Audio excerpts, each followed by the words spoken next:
Chapter 1. The Plan. Yo, what's up, Alex?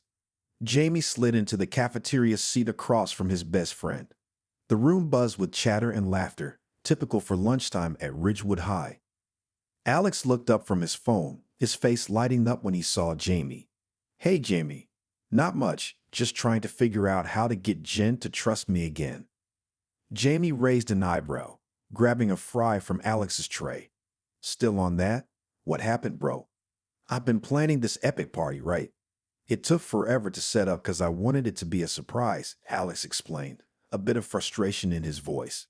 But I guess I was acting kind of shady about it, and now she thinks I've been hiding something from her. Jamie chuckled, shaking his head. Dude, you and your surprises. So what's the plan now? Well, I've got everything ready for the party tonight, Alex said, leaning in. Free office supplies, decorations, the whole shebang. I even got some angels to help me out. Jamie almost spit out his drink. Angels? Like actual angels? Alex rolled his eyes. No, man. Like helpers. You know, friends who are good at this stuff. Dio, Morinade, and dear old Lil have been clutch. Jamie nodded, impressed. All right, sounds dope. So what do you need from me?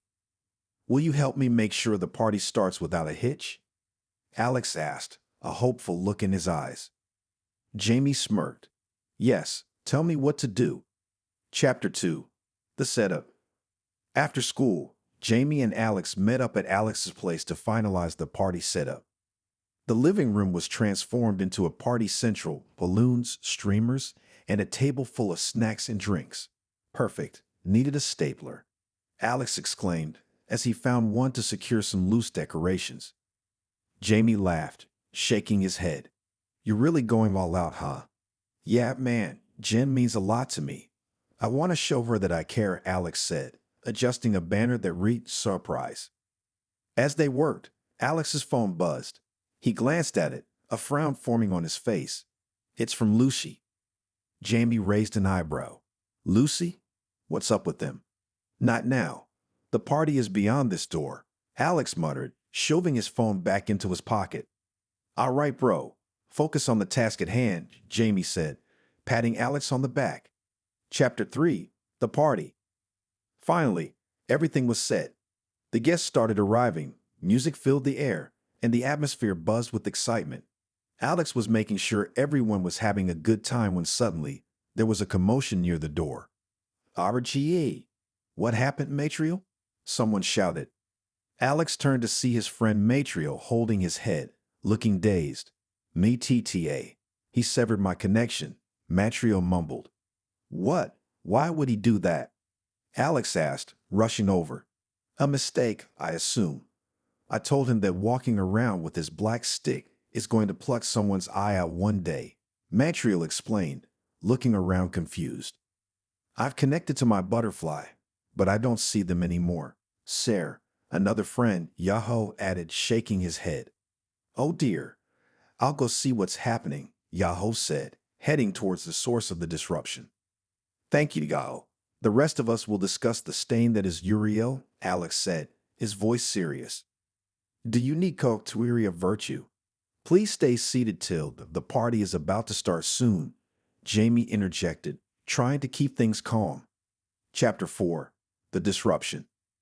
As the party continued, Alex couldn't shake the feeling that something was off. He glanced around, noticing some guests whispering and looking uneasy. Lucy's message, Alex muttered, pulling out his phone again. Not now. The party is beyond this door, Jamie asked, seeing Alex's worried expression.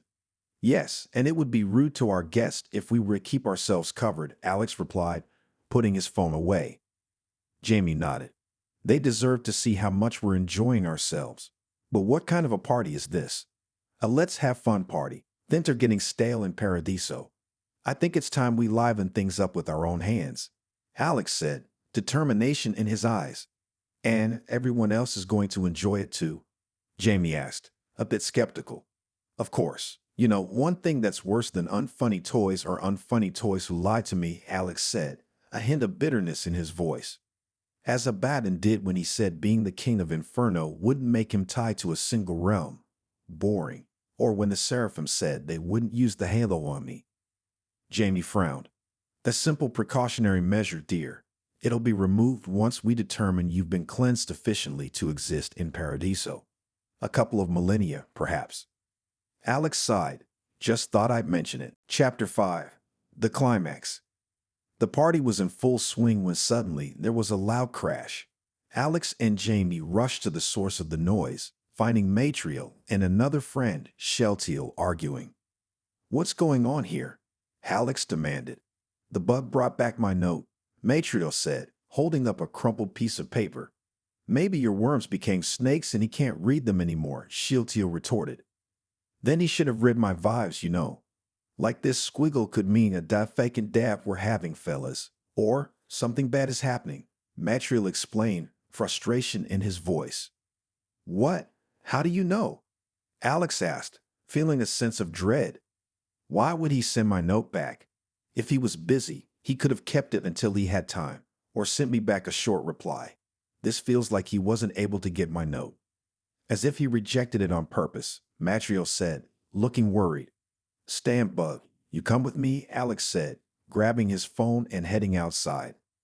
Chapter 6. The Resolution. Outside, the night air was cool and refreshing. Alex took a deep breath, trying to calm his racing thoughts. He glanced at his phone, seeing another message from Lucy. 10:12, he muttered, reading the cryptic message. Jamie joined him, looking concerned. "Hey, man, what's going on?" "I don't know. Something feels off.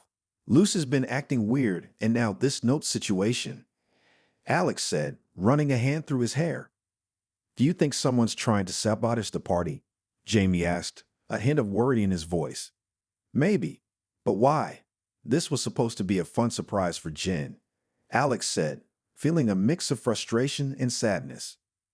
Jamie put a hand on Alex's shoulder. "Hey, we'll figure this out. Let's just get back in there and make sure everyone's having a good time. We can deal with the rest later." Alex nodded, taking another deep breath. "Yeah, you're right. Thanks, Jamie." Chapter 7. The Aftermath. The party eventually wound down, with guests leaving one by one, all smiles and laughter. Despite the disruptions, it seemed like everyone had a great time.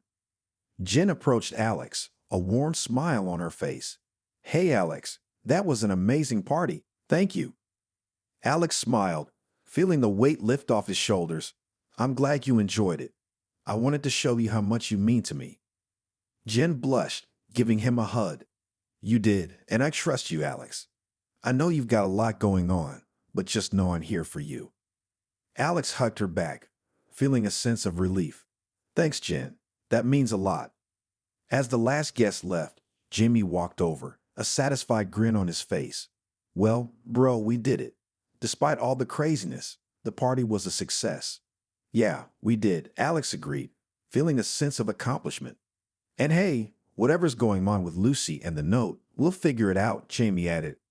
Alex nodded. "Yeah, we will. But for now, let's just enjoy the fact that tonight was awesome." Jamie grinned. "You got it, bro." And with that, the two friends sat back, enjoying the quiet aftermath of a successful party, ready to face whatever challenges lay ahead. Chapter 8. The Epilogue. A few days later, Alex received a message from Lucy. It was a long, detailed explanation of everything that had been going on. Turns out there had been some miscommunications and misunderstandings, but nothing that couldn't be fixed. Feeling a sense of closure, Alex replied to Lucy, setting up a time to meet and talk things out. He knew that with the support of his friends, he could handle whatever came his way. As he hit send, he smiled to himself, knowing that the future was looking bright. And so, with trust regained and friendship strengthened, Alex and his friends continued their journey,